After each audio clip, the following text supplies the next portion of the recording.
지난 12월 8일 국회에선 공수처법 개정안 처리를 두고 격한 대치가 벌어졌습니다. 제382회 국회 정기회 제14차 법제사법위원회를 개회하겠습니다. 네, 의사 민주화 운동을 했다는 사람들이 많이 된다고 합니까?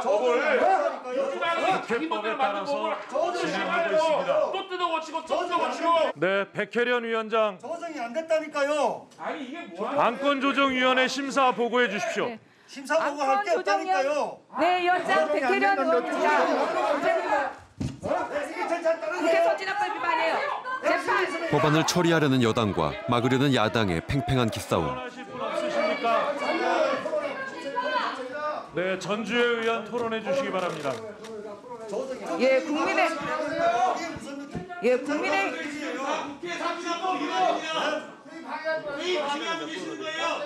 네. 국민의힘.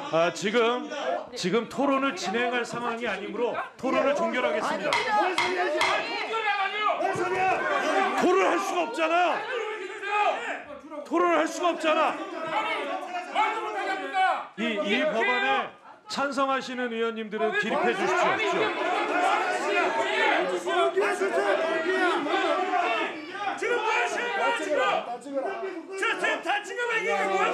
예, 과반 찬성으로 법안이 의결되었습니다. 왜 그러세요?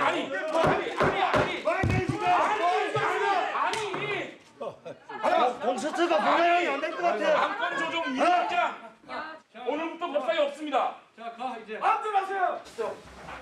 고생하셨습니다. 공수처 설치에 대한 논의는 20여 년 전부터 시작됐습니다. 당시 참여연대는 국회의원 150여 명과 시민 2만여 명의 서명을 받아 부패 방지법을 입법 청원했습니다. 그 당시에 고위공직자들의 비리 사건이 많이 터졌거든요. 그래서 그때는 공수처법이 아니고 부패 방지법이라는 법안 안에 고위공직자들의 비리에 대해서 전담해서 수사하고 기소하는 독립기구로 고비처를 두자는 참여연대가 입법 청원을 합니다. 그것이 공수처 논의의 시작이었습니다. 1998년 출범한 김대중 정부도 그 열망을 계승했습니다. 당시 정부는 검찰 권력의 상징이었던 대검찰청 중수부를 폐지하고 공직비리수사처를 신설할 예정이었습니다. 정치인 고위공직자 수사의 정치적 중립성 강화와 검찰 내부 비리 수사에 있어서 국민들이 신뢰하도록 하려는 것이 목적입니다. 하지만 검찰의 거센 반발로 계획은 무산됐습니다. 좌절된 검찰개혁은 참여정부 들어 본격적으로 추진됐습니다. 지금까지 검찰이 소신껏 하겠다, 그야말로 중립을 지키겠다라고 다 말했는데 이때까지 못했습니다.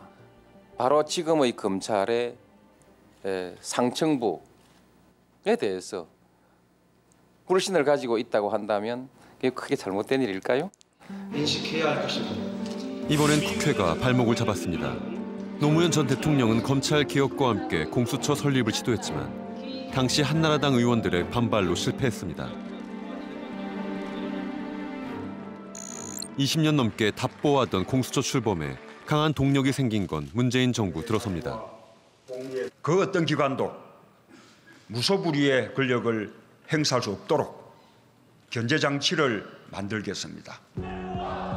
지난해 여당은 4+1이라는 협의체를 구성해 공수처법 입법을 추진했습니다. 공수처는 반대편을 사찰하고 얼마든지 죽일 수 있는 그런 조건을 고루고루 갖추고 있는 기구다.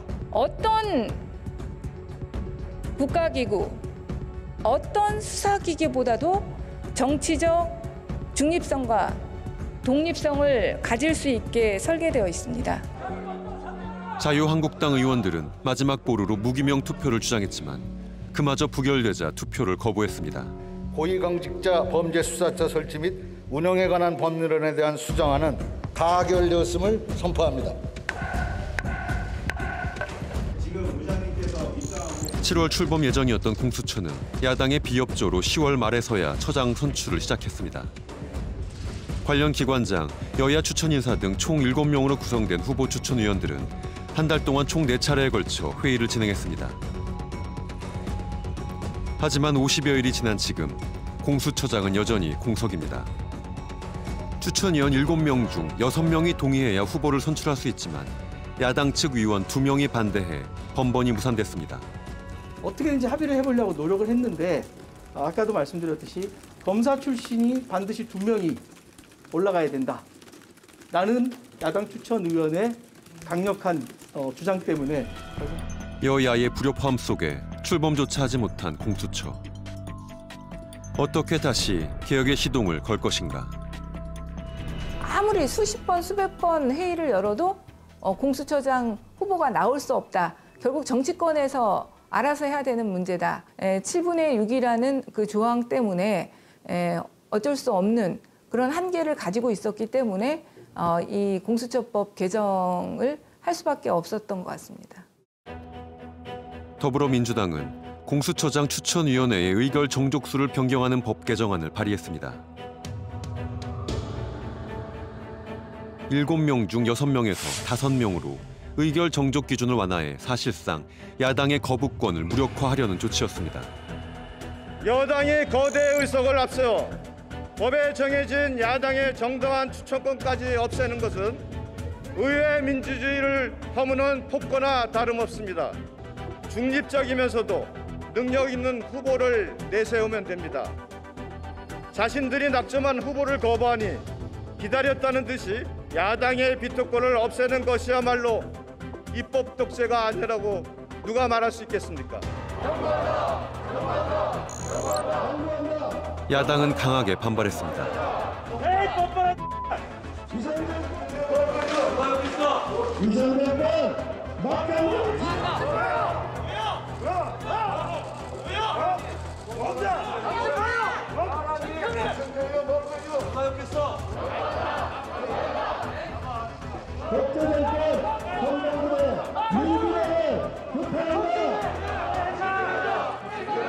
(12월 8일) 법사위를 통과한 공수처법 개정안은 이틀 뒤 본회의에 상정됐습니다. 고위공직자 범죄수사처 설치 및 운영에 관한 법률 일부 개정 법률안 대안에 대한 수정안에 대하여 투표해 주시기 바랍니다. 찬성 187인, 반대 99인, 집권 1위로서 고위공직자 범죄수사처 설치 및 운영에 관한 법률 일부 개정 법률안 대안은 가결되었음을 선포합니다.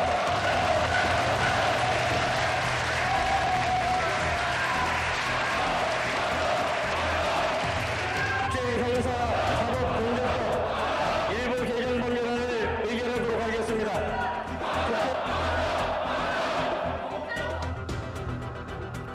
개정된 법에 따라 오늘부터 공수처장 후보 추천위원회는 회의를 재개했습니다. 그동안 야당 측 의원의 동의 없이 후보를 의결할 수 없었지만 이제 여당 위원들에게 주도권이 넘어간 상황. 공수처 출범에 속도가 붙을 것으로 예상됩니다. 아무래도 이제 여당이 공수처장을 주도할 수 있게 만들어줌으로써 자칫 잘못하면은 어떤 권력의 기관으로 될 수 있는 그런 우려가 있는데, 그러면 야당이 계속 반대하면은 공수처 자체가 출범이 안 되는 그런 또 딜레마에 빠지기 때문에 그래서 일단은 출범시키되 대신 그 중립성 문제를 보완할 수 있는 장치를 마련해야 된다. 검찰개혁의 핵심은 수사권과 기소권을 분리하는 겁니다. 검찰이 그동안 두 권한을 같이 갖고 있었기 때문에 많은 문제가 생겼다는 지적 속에서 그러한 방식으로 검경 수사권 조정, 분리라는 논의가 있었는데요. 근데 지금의 공수처는 물론 일부의 하나겠지만 수사권과 기소권을 같이 가지고 있습니다. 이게 모순 아니냐라는 지적도 있습니다. 예, 그렇습니다. 그 애초에 그래서 그 공직부패 수사처법 참여정부 때 만들어진 법안에서는 수사권만 가지고 기소권은 없는 형태로 구상이 되어 왔었죠. 그렇게 해서 계속 그렇게 구상이 되어 왔는데 그렇게 된 이유는 역사적인 배경이 있습니다.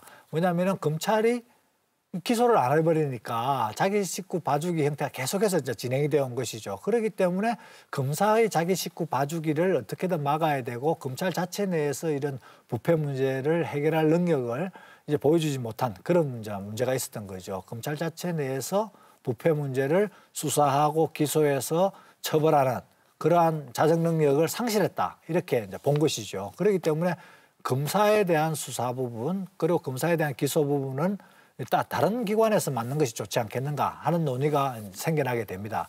그것이 그 부패 검찰이 이제 초래한 공수처 출범이 우리 역사상 손에 꼽을 만큼의 큰 변화다라는 이야기가 있습니다. 일단 동의하시는지, 만약에 동의하신다면 어떠한 변화를 우리 사회에 가져올지 좀 말씀 부탁드립니다. 공수처가 우리 사회에서 이게 완전히 새로운 제도이기 때문에 출범을 안정적으로 하는 것이 굉장히 필요합니다. 지금 현재 1954년도 형사소송법이 제정된 이후로 거의 뭐 65년 정도 만에 이게 이제 변화가 있게 되는 것인데요. 어떤 때는 공수처가 한국 사회를 다 지배할 만큼 큰 조직으로 보이기도 하고, 어떤 때는 이 한국 사회를 이 정도 숫자 가지고 뭐 바꾸기나 하겠느냐, 검사들하고 잽도 안 되는 거 아니냐, 검찰에 비해서는 10분의 1 조직밖에 안 되니까요. 그런 조직으로 뭘 하겠느냐라는 이제 비판이 나오게 되는 것이죠. 그렇기 때문에 지금 현재로서는 공수처라는 조직이 어떻게 운영되고 어떻게 이제 활동할 것인지를 좀 미래를 예측해내고 거기에 따라서 논의가 이제 구체화돼야만이 그 비판도 설득력이 있다 이렇게 생각됩니다. The pandemic has very much impacted our communities, especially the lower income communities.